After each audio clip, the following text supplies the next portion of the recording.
Alrighty.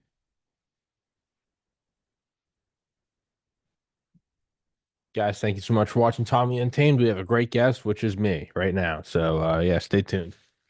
Guys, the newest sponsor for the show is Axios Fitness, AXIOS. Go in the description. The biggest thing they want from me, so the biggest thing you guys can do right now to help me is go and take their survey. They got a fitness survey, and I guess they just want to see where most people are at. So, go do that, please. So we did a solar rant yesterday because the guest, or actually because I rescheduled the guest. We're doing a solar rant today because the guest is a no-show. Not my, not my favorite. It throws me for a whole funk. It really does.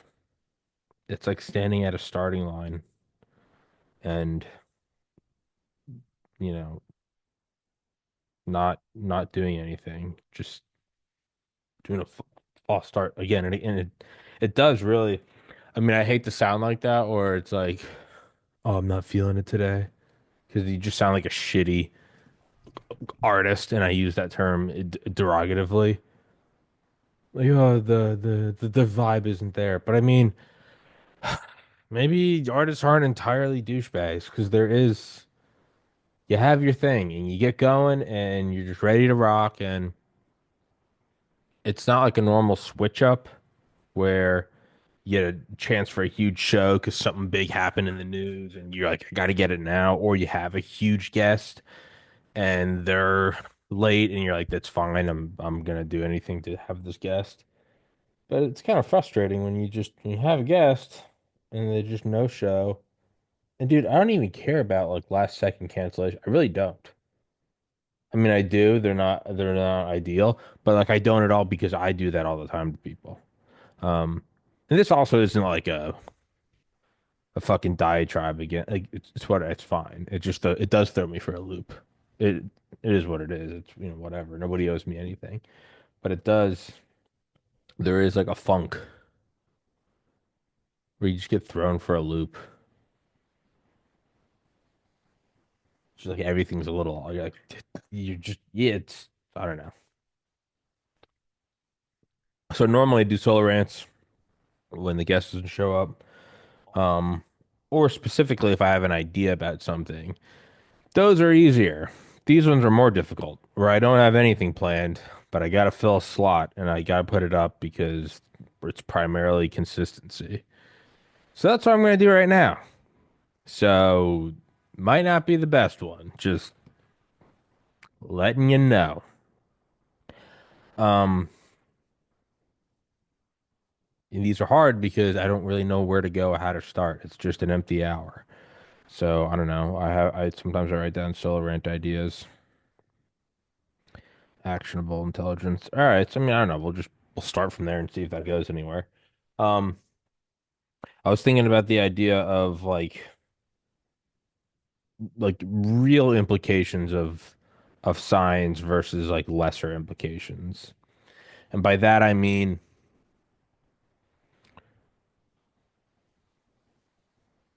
if you could go back 500 years, there would definitely be implications if you were like, hey, the world's not flat, it's round. Like there would be actual not aside from the whole like they'll crucify you. I mean, what would the actual implications be? Well, explorers, empire, like there were continent spanning empires, there was sailing, so that would have an implication. To the average person, probably not. Um, if you went back 500 years and said that the Earth revolved around the sun, eh, I feel like they already had calendars. I feel like I know they did the Gregorian calendar. They had crop cycles. That probably there was no space travel. There were no rockets. I don't think they're not measuring gamma rays or coronal mass ejections. I don't think that has an effect really on anyone. And it doesn't mean that it's not impactful or not important. It is. But that's something where like whether you knew it or not, nothing in your life changed. Um, I remember years ago I had my buddy Trey on here. from high school, and he's the one that turned me on to Carlo Rovelli's book, On the Order of Time, which is probably the most difficult book I've ever read because I'm an idiot. Or I'm not an idiot. That's kind of on the topic of what we're going to talk about. It's just me screaming that I'm not an idiot. And it was like this like short story. I don't think it wasn't from Carlo Rovelli, but it was like this short story about the curvature of the Earth. And if you looked out and if you just look at obviously, yeah, you see where you understand where people think it's flat. Yeah, it's like yeah, it's like a giant chunk of land. It's flat. Mountains are bumpy, but it's flat. And the short story is talking about, and if you really measured it, and if you were good at math back then, and even had the tools, which itself was, a bit of a stretch, to so many decimal points out, it does still appear flat. And you might get to a point where you're like, yeah, I don't know if it's not until you get to so many decimal points out that it does the numbers start to imply curvature. But for all intents and purposes, from your naked eye as well as from what's being measured, it looks flat. And again, unless you're doing like real ballistics, not like a trebuchet, but legitimate like rocketry ballistics, even super far artillery, Coriolis, that's really not impacting you. Um, but then I was thinking like there are other things that are extremely impactful, even if you don't understand it at all. And it makes me think of I think it's Fitzharris, Dr. Fitzharris. I've had her on the show. I loved her book. Um, um, The Butchering Art about Joseph Lister, Dr. Joseph Lister. And she was actually on Rogan, and that book is so good. It's so fun, and she's a great author. Fitzharris, yeah, I think it's Fitzharris, Lindsay Fitzharris, I believe. I'm blanking on that. Um, but the book opens just like early hospital, like medical residency, and it is nauseating. It's like watching a Rob Zombie movie. This feeling you get in your stomach where it's not even scary. You're just like, ugh, oh God. It's just like the hospital, like no windows open, fungus growing out of the mattresses, just pus everywhere. And I'm actually gonna make a note. I'm gonna make a note that I should probably start doing solo rants once a week because I need to have that muscle exercised and growing as opposed to atrophy for when this happens and I have to pull an episode out of my ass. It shouldn't be something I am, you know, struggling to do. Make a note of that. But like fungus growing out of mattresses, and I think she said that they would put down like sawdust and hay to soak up the dirt, blood, and pus, urine, shit. And the doctors would just be going from room to room and they'd have these lab coats, but it's like the lab coats from high school or college where you have to go, you don't have to buy one at the schools and you just take it off and put it on and it's more of an insurance thing than anything else so you don't get burned by acid. And they're washed like once a year, maybe once every 5 years. They're just stiff. We've all had them. You put on the lab coat and or like art class, you get like the smocks and they're stiff with like paint and lacquer. They were talking about their lab coats like that, but with blood and pus. Like you get used to the smell, but these things are very stiff, and you're like, oh my God. And then, yeah, laying on the beds. Yeah, no, they talk all the time. It wasn't just like moldy. There was legitimate like vegetation growing, like leaves on the fucking and. But then not only that, the tools were also like that. Like tools just best case they were wiped off on the sleeve most of the time unless you needed it they're just caked like a fork that hadn't been washed, just caked in pus, blood, tissue. And they would just go in and like It's not like, hey, you should wash that. Everyone's gonna get sick. I mean, they'd go in and make an incision. Something that if you saw right now, you'd be like, we gotta get you to the hospital, dude. You're gonna die of sepsis. And that's something that I think about impactful, actionable intelligence in terms of science. Now, this whole like idea I'm even talking about it is completely fucking retarded. I was just thinking the other night, like, or not. I guess it was like a couple weeks ago when I wrote it down. It was like if you could go back in time and tell them anything, and not even for the idea of like accelerating. Like Roger had this idea, like if you had to go back in time, what's the one thing you would do? You wouldn't want to bring a computer because they wouldn't know what to do with it. Then they once it broke, it broke. Once it ran out of power, it ran out of power.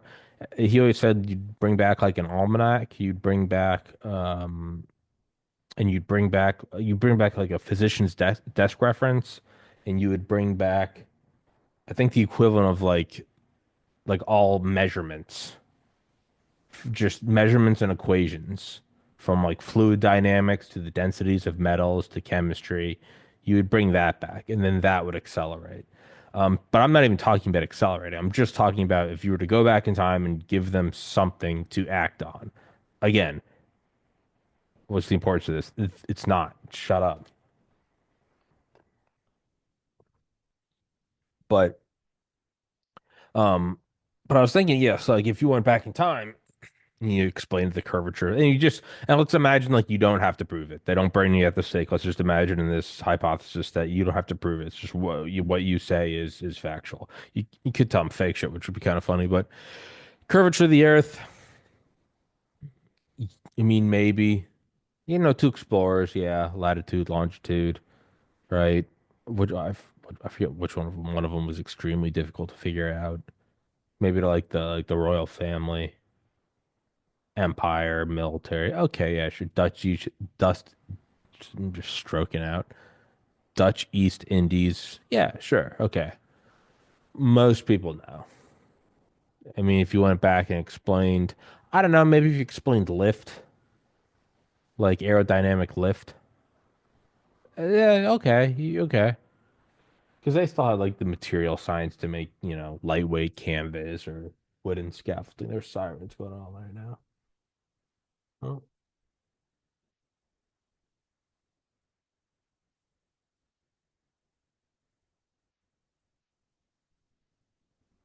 hope they're okay.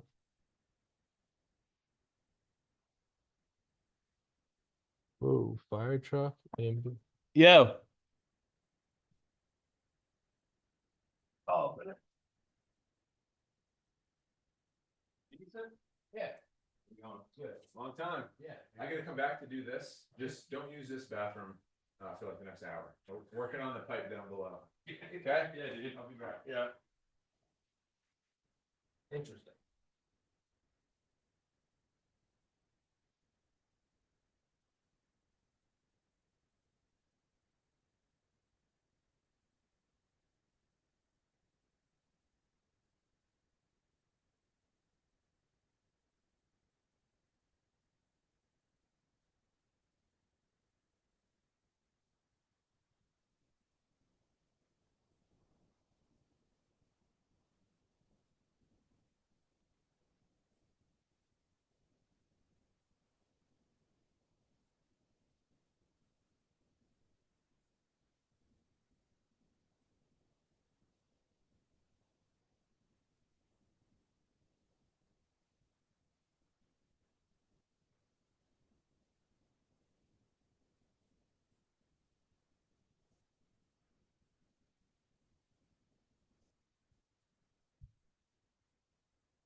I want to see where those emergency vehicles are going, but I couldn't.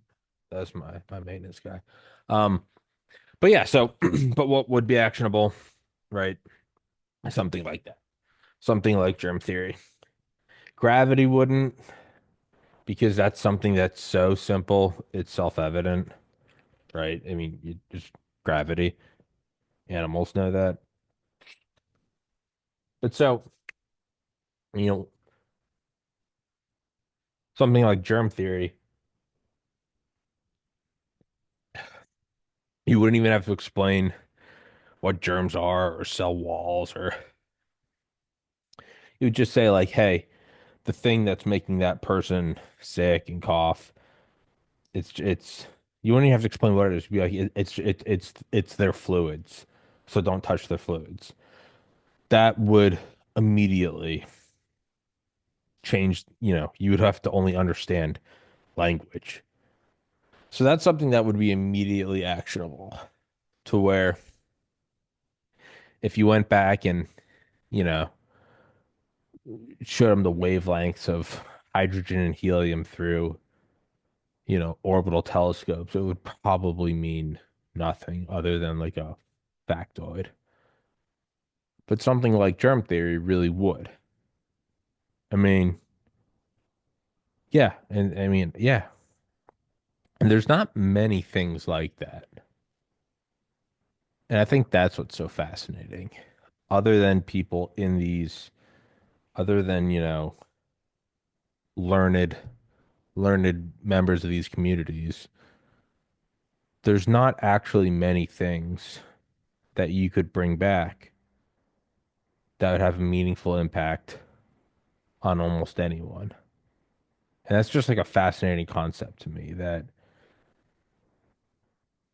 there are very few like spoiler alerts, you know, because we live in such, just a diversified and complex, like no one actually, there's probably no one person on earth that knows how to build a TV. I mean, from everything from extracting the raw materials to, the melting points to the fibers and plastics and polymers and metals and wires and etching of computer chips. Like there's probably no one person that knows how to build a TV. But could there be any more just like average item than a TV? Like a microwave, a toaster, TV, alarm clock, a lamp. But there's probably no one that actually knows how to make one. There are people that know how to, make a leather wallet or make a knife, or but I think that's fascinating. I mean, maybe making fire, but that's already just quite a jump. Like if those are the two, making a fire and germ theory, the gap between the two, it's like I guess like every 500,000 years. That's just it's a fascinating idea to toy with. That you can't just take something from now and bring it back and it will change everything. If you brought an iMac back there, I mean, you'd have to bring a battery pack. You'd be like, it's only gonna last for a couple hours. But what would you even fucking do with it? What you can do an internet? You gonna go on that? No, there's nothing. You could show them pictures, maybe a video, motion picture. Okay. But that does nothing. I mean, it might inspire some like writing. And I already said in this, in this hypothesis, they don't kill you as a witch or a wizard. But if I removed that stipulation, that's probably what would happen. Like that's the only significant thing that would happen is you would just be killed. It's so weird. You can't bring it back. So again, like if so to me that is so fascinating that like the entire it's like upgrading a computer. You can only upgrade one part so far relative to the other parts. Like a new graphics card, it's like, well, unless the CPU isn't Gucci, you're gonna bottleneck it. You're not gonna be able to use it. And then unless the power supply, then what's the point of having a graphics card? You have a 4K TV, well then why are you rendering in 4K? All this shit. You can only advance one thing so far before like the rest of the system has to advance. So it really is a slow, methodical process. But nonetheless, it does advance. I mean, 20 years ago to now. I mean, just the quality of televisions, the quality of phones, the quality of home computers, the quality of just car safety, fuel efficiency. Like the fact that like a Starlink is like $150 at Walmart and you just go buy it and open up the box and plug it in and you get space internet like that. And like those changes are meaningful in 20 years. Yeah, I mean, that is it's I don't know why I'm stuck on this, but it's just such like a like think of how fast everything's changing now technologically.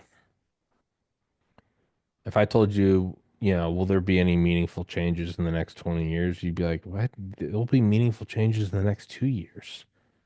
In the next, it, the rate at which AI is changing, just from like three, I remember, I think it was Christmas 2021, 2022. Me and my older brother were just shit-faced fucking around with like text to image prompts.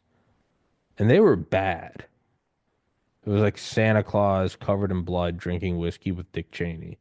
They were like shitty low res like watercolor versus now they're indistinguishable, almost indistinct, and that for free. If I told you like what will there be meaningful changes in 20? Yes, unrecognizable. Is there anything 20 years from now that I could bring back to now? I don't know. Probably not. Or it might be that it might be the closer you get to the distance between the 2 points of time, the more meaningful it would be. Maybe you can do that. Maybe like 10 years, 20 years, you can do that, like within that envelope. But even 100 years ago, I mean, what, bring an iMac back to 1925, what, that's not doing anything. Material science, how can they, what would they be able to manufacture with it? The only things you could do would be roadmaps on how to get to a point quicker. But that's just, it's a fascinating thing that there are almost no spoiler alerts. Why am I having trouble saying that? Spoiler alert. Spoiler alert. Spoiler alert. Spoiler alert. But every once in a while, there is like a little gem that absolutely, you put it in and turn the key and everything changes. And that would be germ theory. And so the other thing I was thinking about was, the idea or the postulation, it's admitted, it's absolutely new agey, but the idea of like believing in something or focusing on something, and that actually brings it into reality. Now, I've always been really big into visualization my whole life. I'm torn on what the mechanism of action is. Regardless, even if you're the most, cynical naysayer that there's nothing spooky or even scientific going on, there is a very, so even if doing that, there's a very real thing. Anyone that has ever really embarked on a long-term goal knows the importance of seeing it, even if just for the personal excitement and inspiration. Just to go, that's what it's going to look like. That's what it's going to be like when the product works. That's what it's going to, and even that excitement alone, seeing someone in shape and being like, that's what I'm going to look like. Nothing absurd or out of this world, but just like, I'm going to fit into pants better. I'm not going to have a double chin. And that alone can help jolt you with inspiration to be like, okay, stick with it. It's going to be a long, unexciting, very slow, grueling path. But there's the reminder, remember why you started kind of thing.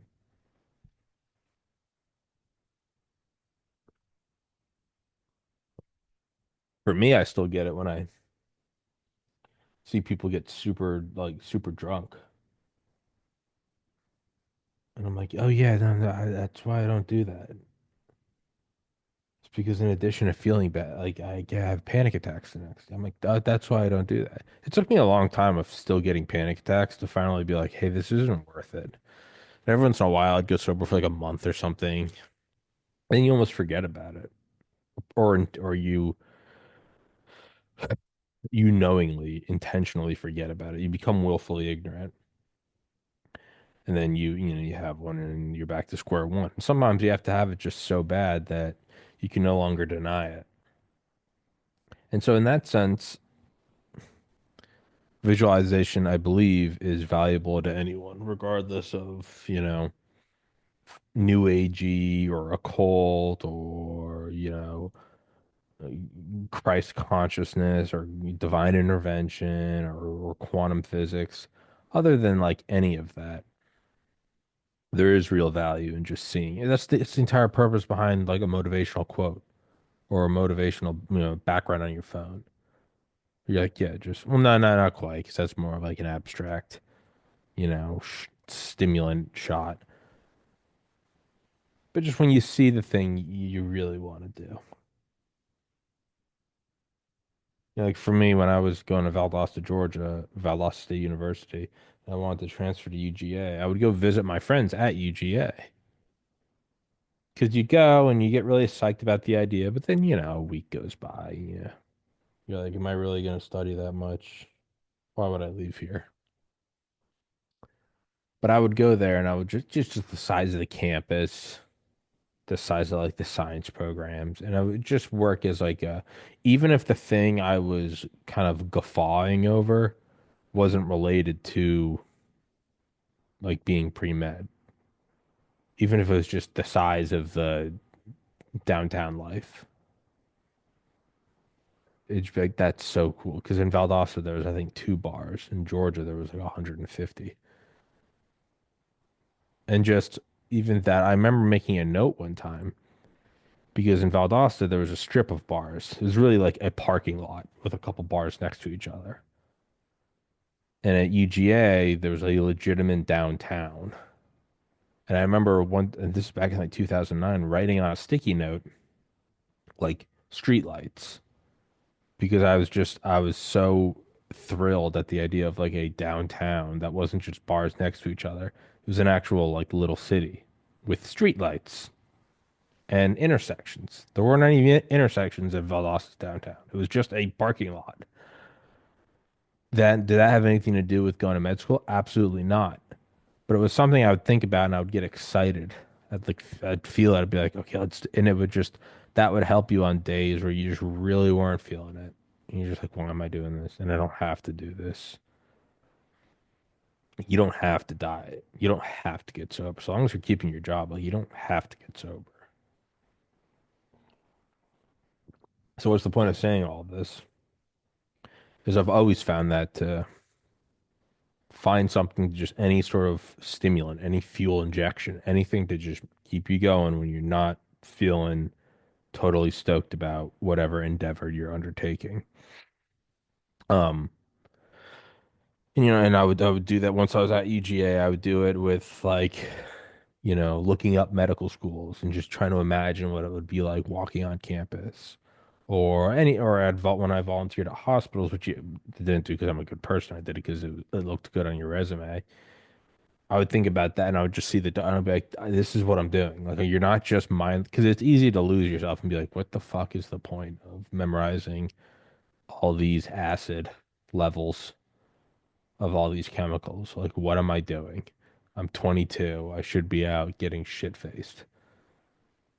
You'd go and volunteer at the hospital, and if that's your passion, which for me it was, you go, oh, that's why I'm doing this. It's not free. It's not about memorizing the acids. It's a stepping stone to get to here, and this is where I want to be.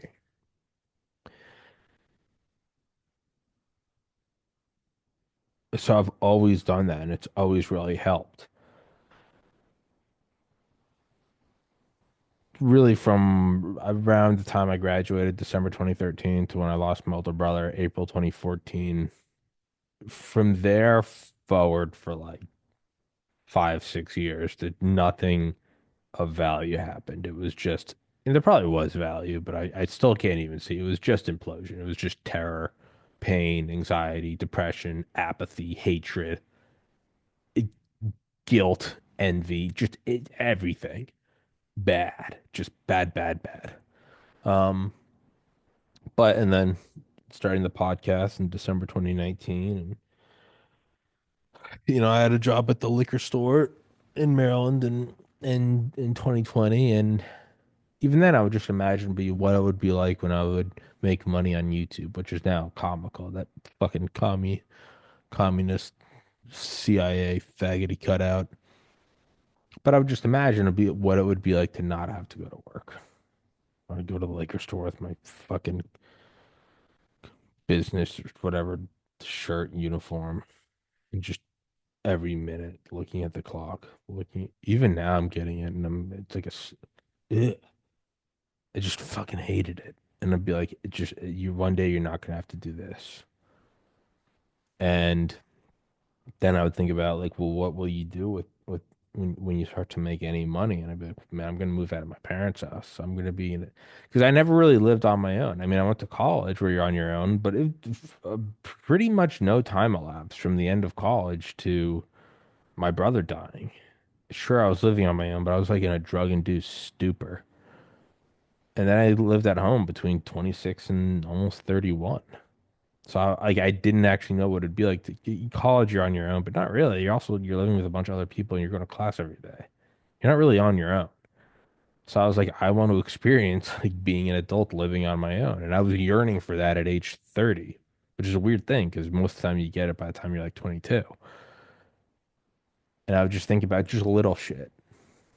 Just go, as Ram Dass said, if you think you're enlightened, go spend a week with your parents. And even just little shit, be like the thermostat will be on what I want, even if the way I like it's just a couple degrees different. You know, it won't be, there's like a little office where I would do my work on like Photoshop and podcasting. And like my dad would always like walk across the house from his bedroom to there in the morning with his coffee and take a shit. And I'd just be sitting in this room wafting in the smell of shit. And I'd be like, I can't wait to not. And you can't complain because you're living in your dad's house and you can get the fuck out of here if you don't like it. But just little stuff like that, like sometimes my sleep would be really messed up, and I'd have to, kids. My mom would, she'd be worried that I was getting super depressed because that is why I was living at home. And I'd have to explain like, hey, by the way, I'm sleeping in tomorrow. Everything's good. I'm not, having a panic attack or just all this little stuff that aren't things you can complain about because they're your own doing. And I would just imagine what it would be like to move out and just to have my own place. And that would help me work harder. You'd have that thought and be like, okay, now what does that have to do with a podcast? Nothing. But it kept me moving forward. I'm like, all right, fucking, let's just go to work. That would psych you up to go stack cases of beer and be like, okay, this is what we're gonna do. So there's a legitimate value to visualizing, regardless of any causal impact on the physical world around you. Now, let's assume that there actually is an effect, even if super tiny, or even if doesn't happen all the time, or whatever. But let's just say in general, that concept is scientifically sound. Your thoughts and desires do impact the quantum timeline you're on. Okay, well, if I want this and someone else wants something else, do they cancel each other out? No, it might be that the universe splits into a trillion universes every second. And so if you both want to win the Super Bowl, both of your teams do win the Super Bowl in that year, but you're in different realities. Let's just say there's any validity to that at all. Anything. And I know it has a lot of flaws and critiques, but I mean the observer effect. Well, if there is any percentage of that to be true,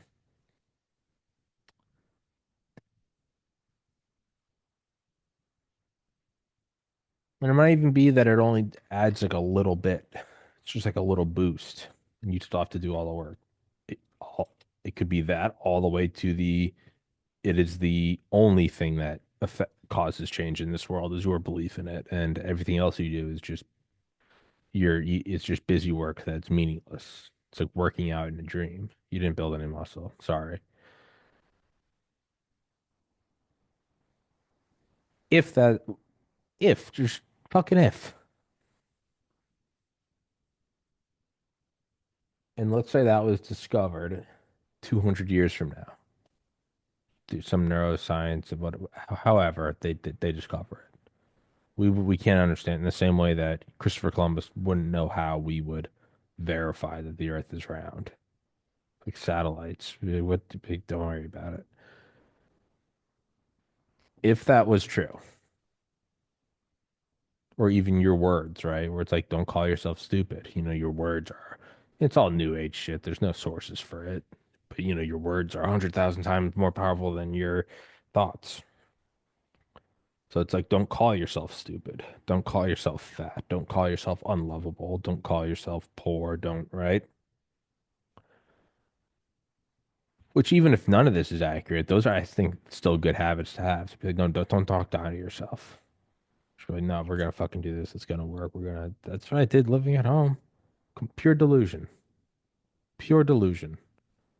30 years old, living above my parents' garage, working at a liquor store, and I'd still tell myself, like, this thing's gonna work. It's gonna be fucking great. It's gonna be awesome. Delusion. And even if that has no actual, like, quantum effect, if that gets you up, it gets you going every day to where you keep working at a job, to where you can quit the job.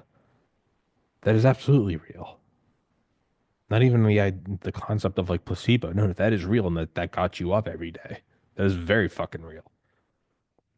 You couldn't be more real. And so let's just say we find this out, right?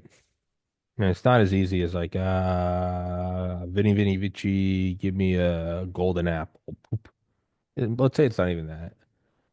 There's like whatever. There's like moral codes to it and ethical codes and maybe positivity, negativity of whatever, and the impact on other free will, whatever. Let's just say there's anything. It is a non-zero percent amount of truth and validity to this. That is something that would make someone in the future, looking back at now, feel the same way we feel looking back at pre-Joseph Lister medicine, where it's not something abstract like you're telling Copernicus about you know, the fucking melting point of technetium, but something real. Germ theory. Like, dude, you don't touch that. You're gonna get sick and die. Real, actionable intelligence, applicable intelligence. The same way you look at, and this isn't like a hypo. What I'm saying now is not a hypothetical. Look back and in the same way you go, oh, what are you fucking doing? No, no, no, don't use that blade, right? Or like lead poisoning or mercury poisoning or like no, no, no, no. It doesn't matter if 9 out of 10 doctors smoke Lucky Strikes. Don't do that. With that same almost like you have like a jump. You're like, don't touch that. They might be looking back at us now in 2025. And when somebody's like, man, must be nice to get the girl. I mean, I'm just gonna be alone all my life. They might be wincing and being like, no, don't say that. Don't fucking say that.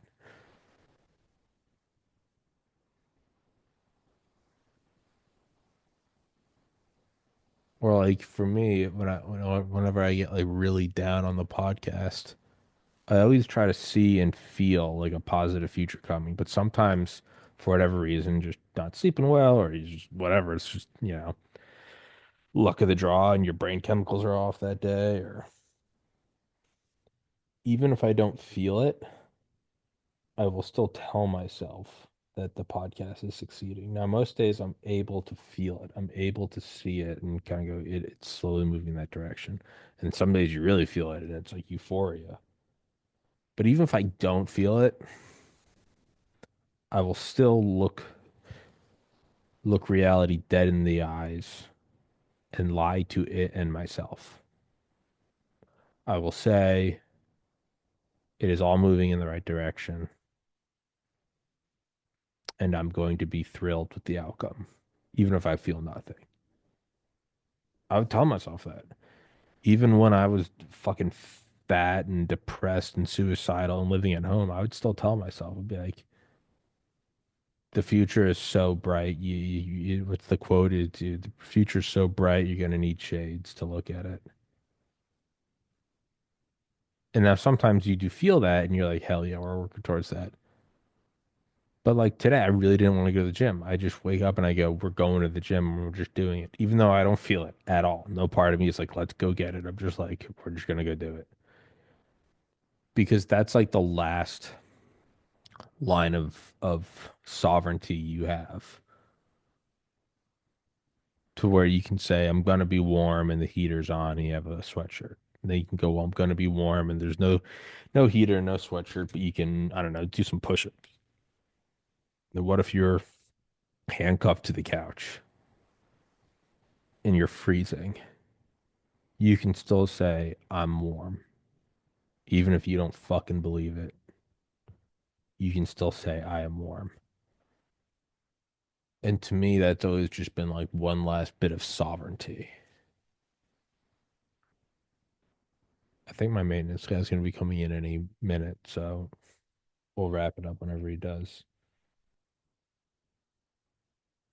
But I think about that. Where I go, what if there's some factual, concrete, lawful unfolding of physical constants like gravity or the refraction of light or surface cohesion of fluid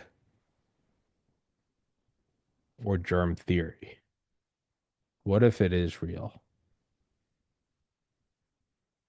Like just what if it is? Very rarely is there a spoiler alert, right? We talked about that earlier with the complexities and kind of like meta aggregates of you can't advance any one part much farther than the rest. But every once in a while, fire, fucking germ theory, maybe radioactivity would be a bit of how often were everyday people interacting with it? Not really. It's just like Marie Curie. So, but it doesn't never happen. Every once in a while it does, and it's not trivial. Like, oh, acorns are actually if you throw them in the air during a full moon, they float weightless. It's not something retarded. Germ theory. Like, don't touch that. Do not don't do it. And it's something so impactful that anyone can understand it without having any scientific understanding. They can just know, don't do that. And it's so real that when we look back at those times, you cannot help but wince. It's the same feeling of like seeing a video of the morning of 9/11 of like people smiling and going into work and you're like, "Oh my God, no. No, no, no, no, no, no, no."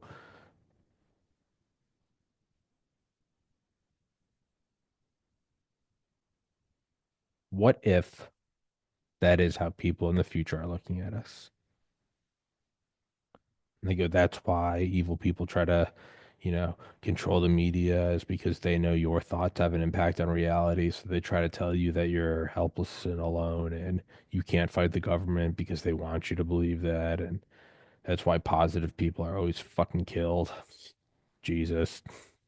It's like, that's why there's like satanic symbolism and shit. It's to keep, because they know that there's 8 billion people. And it might not even be 1 to 1. It might be that like positivity is a million times stronger. But if you keep 7.99999 billion people thinking that everything's fucked and evil, then that's how the 0.0000001 billion thrive. What if, just what if, just as a thought. Now, like I said, even if it's not, even if it's 100% false, I still think there's importance to visualization for the reasons I mentioned earlier. But like, what if?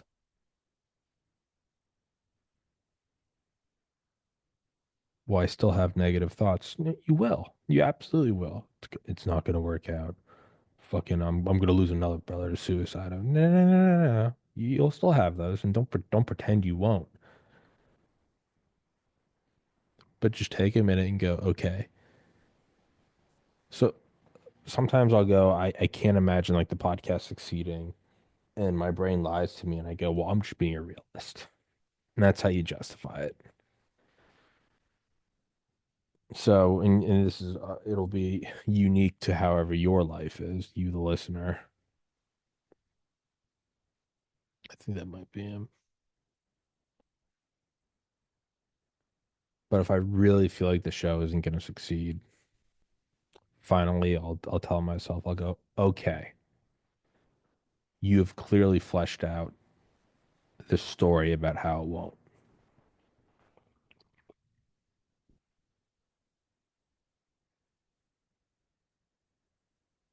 But then I'll pretend I'm in like in a board meeting of like Netflix or something, and I'm just some writer for a show. It's not about me. I'm not Tommy, but it's a podcast about a guy named Tommy. It's a whole show, and he's a fucking whatever. Now just imagine your boss is going, okay, you've handed in 10 drafts of 10 different stories about how it doesn't work. That's all well and good. But I'm asking you as your boss and as your employer to write a story about how it does work. I don't care if you believe it will work. That's not your job. Your job is a writer. And I'm gonna fucking fire you if you keep handing in drafts about how it doesn't work. So I do that to like not even get emotionally invested. Be like, oh, well, it's not gonna work. Like I just like go, okay, sure, sure, sure. As a writer for this story, I'm telling you, your workload this week is to write. I don't care how much you don't believe it. Write how it works as realistic as you can. You can't just, you can't be a brat about it and be like, okay, fine, he wins the lottery. Like, don't give me a fucking attitude. Do your best. And go, okay. Maybe you sit next to someone on a plane and they happen to know someone and it's just a moment of serendipity and then you start writing and you start going, oh, well, maybe it could. Maybe. That's what I'll try. That's what I'll do to myself because my brain will often just go, well, I'm not being negative, I'm being a realist.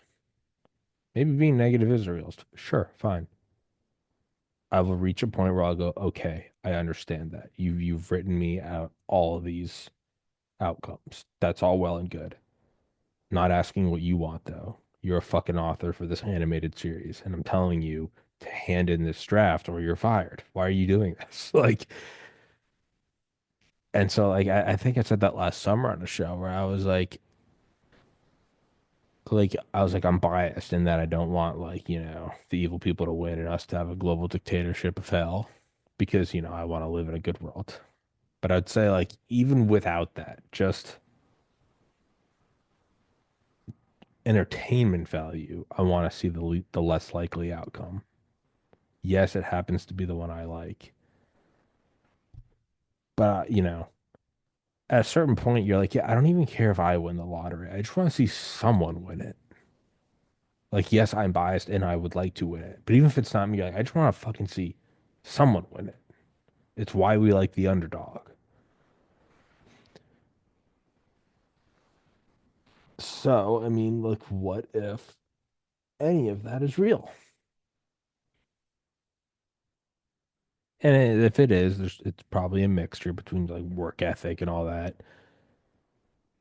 Can you imagine how fucking stupid you would feel if you're just sitting there going, okay, you can't will yourself to be taller or better looking, but you go, when I told myself I was never going to get accepted to law school, that was actually why I never got accepted. Do you know how fucking stupid you would feel? You go, oh, like, yeah, yeah. Remember when you almost won the lottery and you told yourself there had to have been a mistake?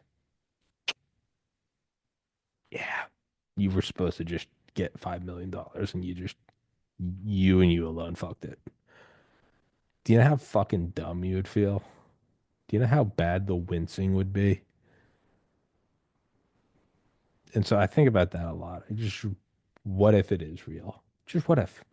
Just what if for fun?